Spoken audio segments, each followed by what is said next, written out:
Freeman J. Dyson, physicist and futurist, visionary extraordinaire, died on February 28, 2020, at the age of 96. I had interviewed Dyson in 2007 when he was 83 years old. We met at the Institute for Advanced Study in Princeton, where he had worked for some 67 years. We began in the early morning. We can offer many things about this vibrant, iconoclastic seer. We prefer that Dyson himself offer his mind-bending ideas. Closer to Truth is privileged to present this two-part tribute to Freeman Dyson, one of the world's most original thinkers. In Part 1, Dyson presented his non-conformist take on physics, the physical world, and the process of science. Here in Part 2, Dyson ventures beyond the physical world, reflecting on an independent mental and possible realities inaccessible to science. I'm Robert Lawrence Kuhn, speaking with Freeman Dyson along my journey to get closer to truth.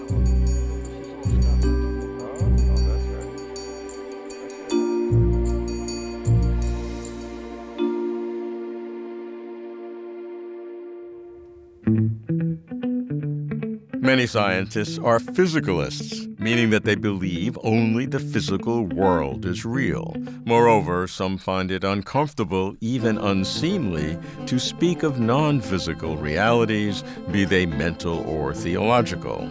Count Freeman Dyson among neither. Count Freeman Dyson as a disruptor of conventional wisdom, be it the empirical wisdom of the physicalists or the revealed wisdom of the theists.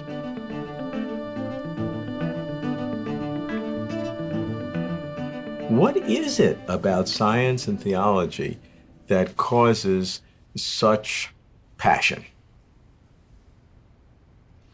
I think the reason it causes passion is just because both sides are arrogant. Both sides have too high opinion of themselves. And they're trying to squelch the others. The biologists in particular seem to be still fighting the ghost of Bishop Wilberforce. Bishop Wilberforce was one of the opponents of evolution in the 19th century. And on the other side, of course, the fundamentalist believers are trying to fight evolution, trying to still hang on to the belief that the world started 6,000 years ago in 4004 BC. But both sides seem to me misguided and counterproductive. And it's unfortunate because, in fact, they represent only a minority on both sides.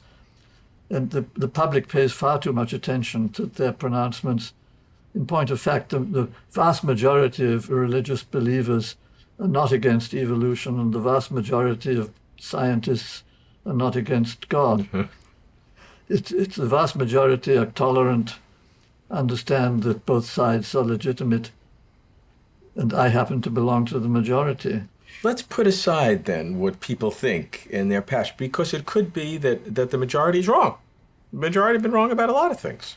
I mean, it could be that one side is entirely right and the other side is entirely wrong. I mean, that's conceivable. So how then do we look at the truth of the matter? Well, I would say that the important thing is just to be happy with not knowing everything. That's, to my mind, the key, that fundamentalist scientists and fundamentalist biologists sort of have this obsession with knowing everything, that they have the key to the truth and everything else is false. And the world isn't like that. If you look at the real world, it's full of mysteries. That's what makes it exciting, that it's mysteries of all kinds. And every time you solve a puzzle in science, you find two more puzzles waiting to be solved. So science doesn't come to an end. You don't exhaust the truth. And I believe the same is true of religion, that it is every time you talk to any genuinely religious person, you find that it is about mysteries and not about facts.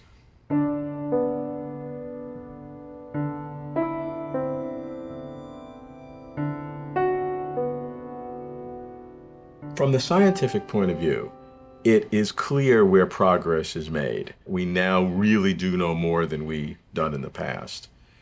But on the theology side, what really have we learned? What do you think is our best understanding today?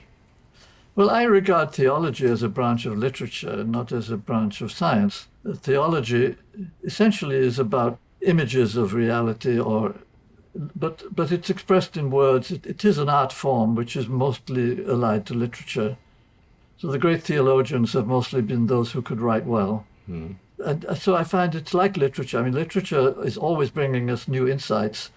It's not progress in the sense that you learn that this is right and the other thing is wrong, but you have new points of view constantly arising. So I think in that sense, theology also can progress.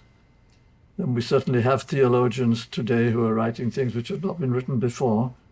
And whether they are truer than anything that's written before, of course, is a meaningless question. No, my theology, in a way, is it's based on the idea of maximum diversity as being the value which I see in the universe. That if you look at the things which are most precious, for example, life and human feelings and things of this kind, that they're enormously diverse. Life, of course, brought a new degree of diversity into the universe. But the universe, even without life, is growing progressively more diverse as time goes on. I mean, it started out as a uniform cloud of gas, and it condensed into galaxies, and it condensed into stars and planets and dust clouds and all the rest of it. And at every stage of the progress, you had a differentiation of structures, things becoming more and more structured and more diverse. So in some sense, I think that's sort of what God must have had in mind, if he has a purpose at all, that it is to create diversity. That's what it does.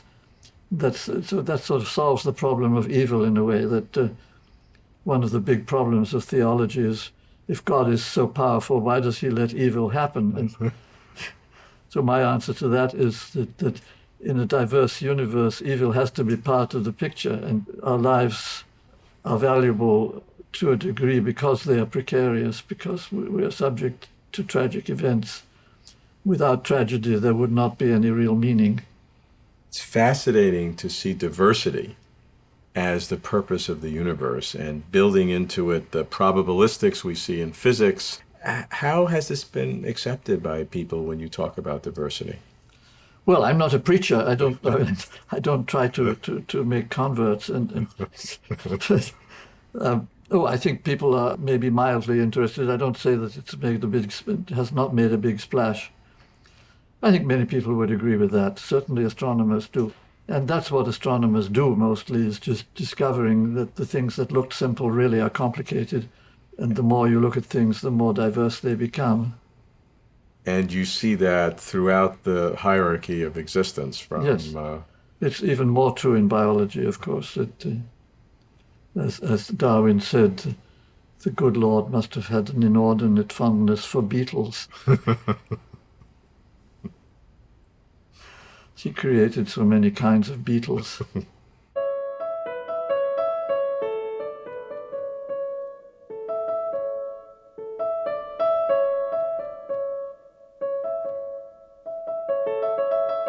In 2000, Freeman Dyson won the Templeton Prize for Progress in Religion, which lauded his futurist views that relentlessly challenge humankind to reconcile technology and social justice. The ceremony highlighted Dyson's advocating joyful and useful technologies to benefit all humankind, and his call for using emerging technologies as social equalizers. Much of what Dyson thinks seems rooted in a kind of suspicion that there's something special about human beings in the universe.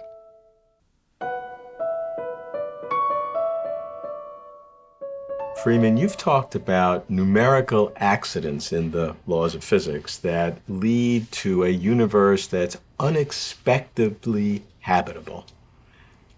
What does that mean? Well, the fact is, it wasn't my idea. I think Brandon Carter was one of the first who talked about this. The fact is that a number of fine-tunings that seem to be necessary to make a universe habitable the way ours is. That, for example, the water molecule has very special properties The fact that ice is lighter than water, so it floats instead of sinking when it freezes. That's absolutely essential to life in the oceans. If the oceans froze from the bottom up, there would be no chance for fish ever to have been invented. And one of the big mysteries is why the universe expands so slowly. And there is a thing called the cosmical constant, which could have any value it likes. It happens to have a particular very, very small value, which allows the universe to expand slowly. If the value of cosmical constant were a bit larger, the thing would have expanded out of sight long, long ago, before there could be even atoms. And so it goes on. There are many of these, what appear to be accidents that make the universe friendly. What follows from that? Well, that's the question. So there are, roughly speaking, two possibilities that you say. Either there's a whole multitude of universes, and that creatures like us, of course, then only appear on those that are favorable for the growth of life. Unfortunately, I mean, all the other universes are purely hypothetical. We never shall have a chance to verify whether they exist or not. So in a way, it puts the question outside the reach of science. The other possibility is that there's only one universe, and this remains as a mystery, which we don't understand, and that brings it back into the realm of science. Then it's a problem we still have to understand. And that's the way I prefer it. I'd rather have an unsolved problem than an unscientific explanation.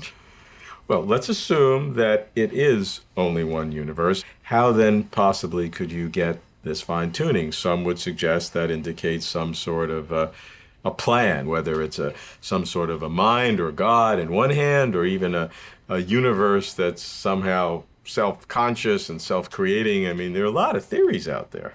Yes, and those, of course, are not yet scientific theories. They are speculations. I don't find anything wrong with that. Just don't call them science. And no, I do a bit of that myself. I think that there is probably a mental component of the universe, and you can call it God if you like. If that is so, then there's no reason why that this mental component shouldn't have had a hand in setting the conditions. I like to take, in the legal sense, a strict constructionist view of science. Science is just one particular set of tools. It happens to be very good for finding laws of nature, and it has been sort of unexpectedly powerful, but it is still only a set of tools. And there are many other ways of acquiring knowledge. We can acquire knowledge from literature, we can acquire knowledge from history, we can acquire knowledge from religion and from many other sources. Science is only one of many. And so it's quite reasonable to have other kinds of speculation going on which haven't any particular scientific basis. Just don't get it mixed up with science. Now, other people would like to expel it from science and cast it into Hades. Yes, that I wouldn't want to do. And so I think that's why I don't like the word expel. But it should be, I think it's a good idea to have some sort of separation. The literature in particular is something that is much older than science and much more widely understood, much more accessible to most people. One shouldn't underrate that. It's certainly a valid source of knowledge. But it depends on imagination, it depends on experience, it depends on our relations with each other as a society. And all these things, of course, are not supposed to be part of science.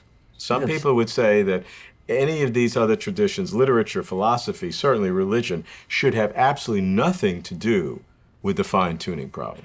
Yes, well, they can say that, but it still probably is wrong. We just don't know. But I think to exclude such a possibility is absurd.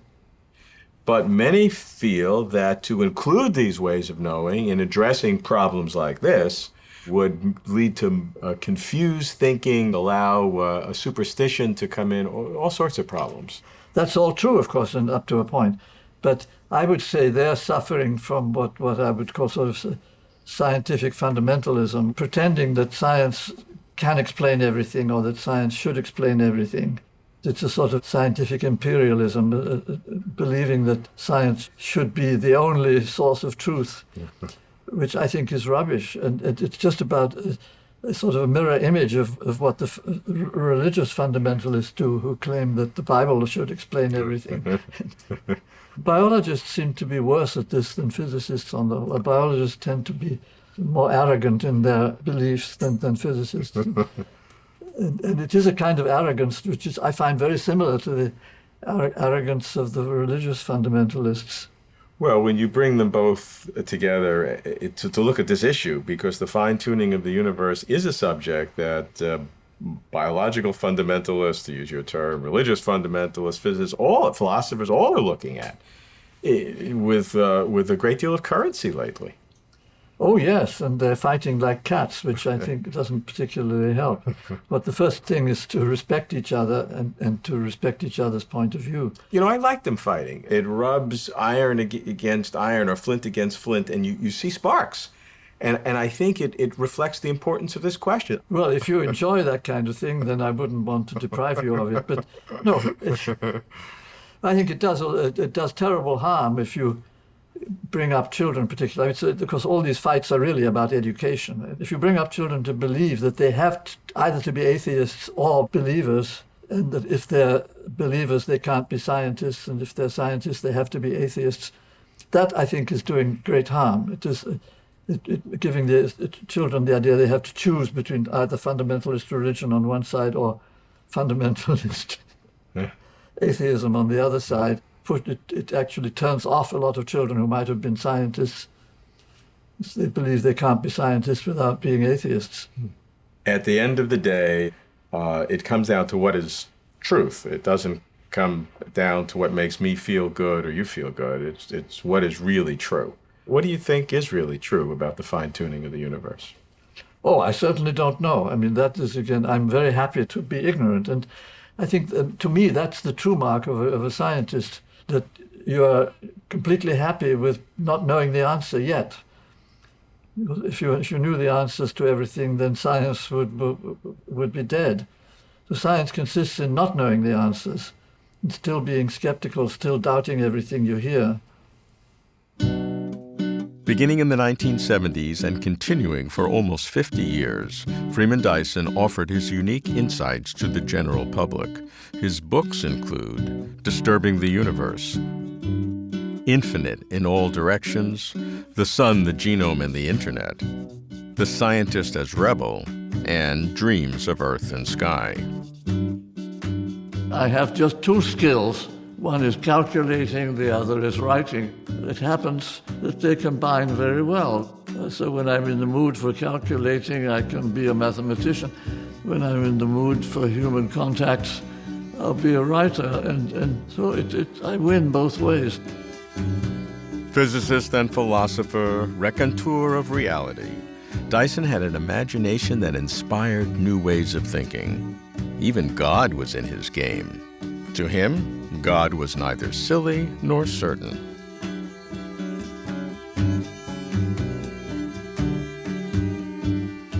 Well, I think the argument from design makes sense, and one shouldn't regard it as a scientific argument.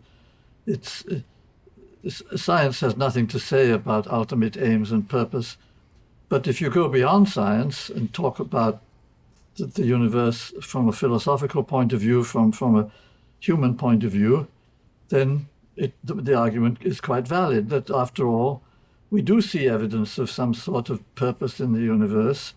The mere fact that we exist is sort of evidence in some sense that there are things going on which appear to have a purpose in the old-fashioned sense. So how do you harmonize these two points of view? The sort of the scientific point of view, which says everything has to be determined by the tools of science, which are just experiments and logical arguments. And the human point of view, which says we know a lot that goes beyond that. And I find this is not such a big problem for me. I accept the limitations of science. Science is one set of tools, but doesn't constitute the whole of our knowledge.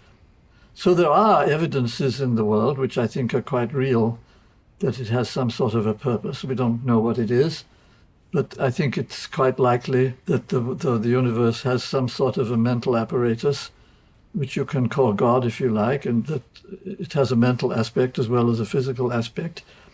And within the mental apparatus, whatever it may be, there can be a purpose, and so in some sense the universe has a mind of its own and has some sort of share in formulating the rules.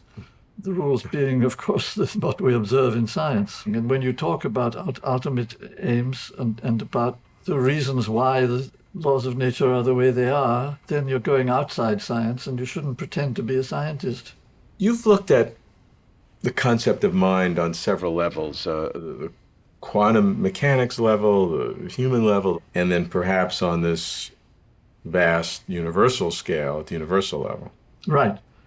And in some sense, we are parts of the world soul. I mean, that's, of course, an old view, which many people have believed, that our souls are just separate parts of the world soul, and after we're dead, we sort of merge back, and so that our experiences and our feelings and emotions are not lost, but they are merged with everybody else, which to me is sort of an attractive possibility. I don't say I believe it, but it certainly is a possibility that I find attractive.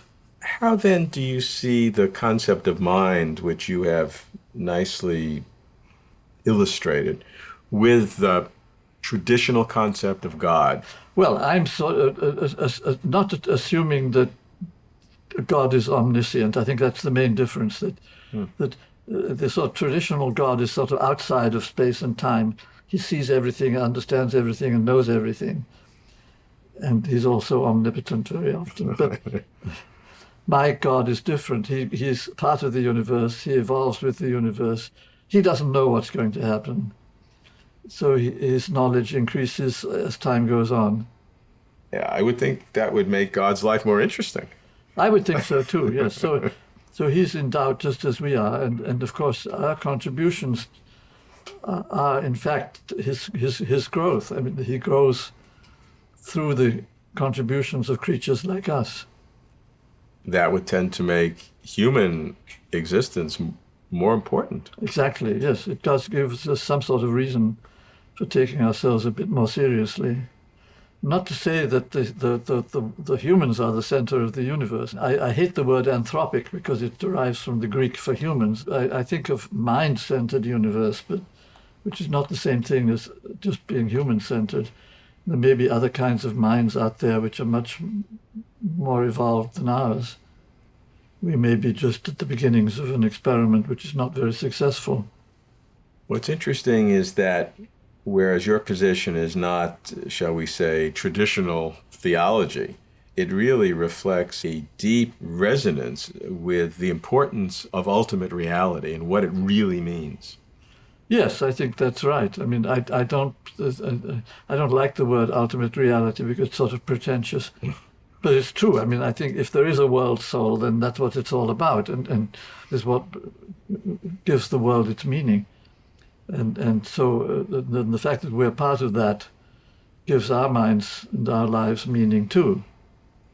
And that's your hope, but certainly not your absolute conviction. Absolutely. No, I'm thoroughly happy to be in a world of mystery. I mean, the science and religion are both, in fact, mysterious. And that's why I think that they don't conflict with each other. That we have mysteries which are religious, and we have also mysteries which are scientific. And I'm happy to have both. Mysteries, scientific mysteries, religious mysteries personify Freeman Dyson. Here's how he thinks.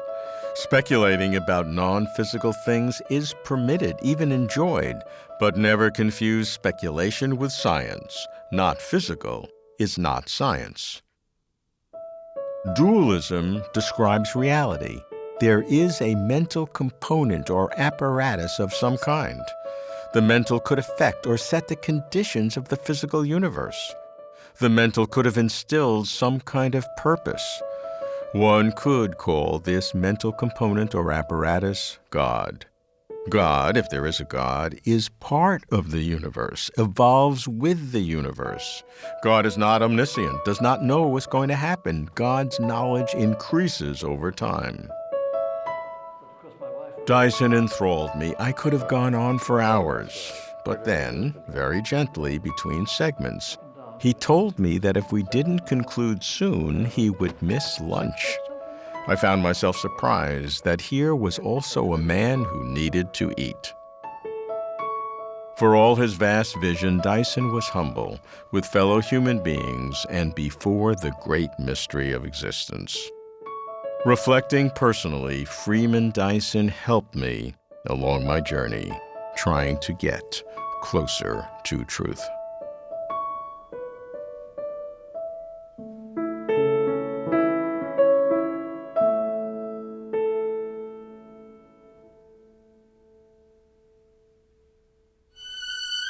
For complete interviews and for further information, please visit closertotruth.com.